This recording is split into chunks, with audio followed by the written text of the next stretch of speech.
They thought a few late fees gave them the power to destroy my life. They thought tearing down my cabin would break me. But what they didn't know is that my entire family works for the federal government. And when you pick a fight with one of us, you pick a fight with all of us. The lake cabin wasn't just wood and nails, it was memory. Peace and family history wrapped into one place. Built decades ago, it carried the echoes of childhood summers, late-night campfires, and quiet mornings watching the mist roll over the water. But to the HOA, it was just another property on their list. They claimed I had failed to pay a few minor association fees. I tried to reason, showing them proof of payment, but they brushed it aside like it meant nothing. Their tone was cold, almost smug, as if the lake belonged more to them than to the people who lived around it. At first, I thought it was just bluster, an empty threat to scare me into paying twice. But then, I came home one weekend to a pile of rubble where my cabin once stood, and on that rubble, taped to a broken beam, was a letter stamped with 3 bold letters, HOA. But this wasn't the end. This was only the beginning. I stood frozen, staring at the wreckage. It didn't look real. The deck where I once watched sunsets was now splintered wood. The stone chimney where my father taught me how to build a fire lay in chunks. It felt like my childhood had been bulldozed overnight. Rage bubbled inside me, but I wasn't alone. My phone buzzed, and within minutes, word spread through the family. You see, my family isn't ordinary. My brother works for the FBI, my cousin, the Department of Justice, my uncle, federal marshals, and me? I've spent years in federal investigations myself. The HOA thought they were dealing with an easy target. They had no idea they had picked a fight with an entire bloodline of federal agents. We didn't just want revenge. We wanted justice, legal, undeniable, unstoppable justice, and we knew exactly where to start digging. We started with records. My cousin pulled financial filings. My brother got hold of property documents, and I began piecing together their shady patterns. What we uncovered was more than negligence, it was corruption. Thousands of dollars in fees had disappeared into thin air. Contractors billed for maintenance that was never done. And signatures forged. The HOA wasn't just unfair.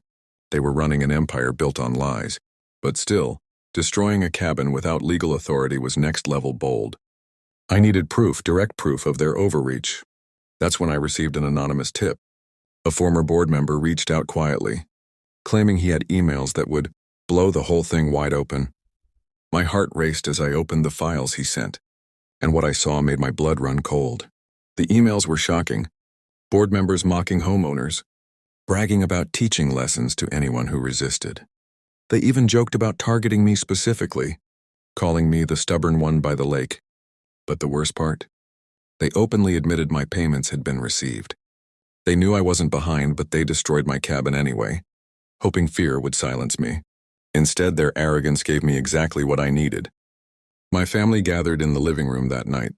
Documents spread across the table, evidence stacked in piles. Every email, every missing dollar, every forged paper, it was all there. It wasn't just about me anymore. It was about every homeowner they had bullied, threatened, and cheated for years.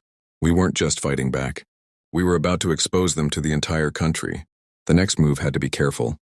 We couldn't storm in guns blazing no matter how badly we wanted to. So we did it by the book, the federal book. My brother filed reports, my cousin prepared subpoenas, and I lined up testimonies from other victims. The case grew larger than I imagined. Families who had been fined into debt, elderly neighbors who had been forced out of their homes. Contractors paid off to keep quiet.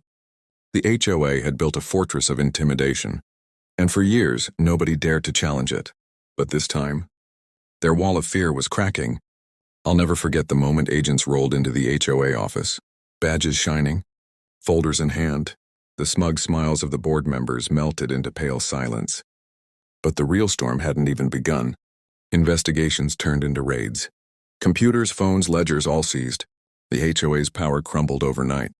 News outlets caught wind, and suddenly, the story of the cabin by the lake was everywhere. People stopped me in the grocery store, thanking me for standing up. But truthfully, it wasn't victory yet. Court cases take time and arrogance dies slow. The HOA tried to countersue, claiming I was in the wrong. But with mountains of evidence stacked against them, their arguments collapsed. One by one, board members stepped down. Some faced charges. Others tried to run. But the law in my family was faster. And soon, the same people who thought they could destroy me were about to face their final reckoning. Months later, I stood again by the lake, but this time not in front of rubble. My cabin was rebuilt stronger than before, funded partly by the settlements won in court.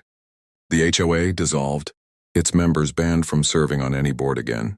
Some paid heavy fines, others faced prison time. Justice wasn't just served, it echoed. That cabin, once a place of family memories, now stood as a symbol of resilience. The HOA believed power meant control, that intimidation could erase truth. But in the end, they learned the one lesson they never expected. You can't bully the wrong person and walk away free. They thought they could bury me under the ashes of my own home. Instead, they buried themselves under the weight of their own corruption. And the lake? It never looked more peaceful.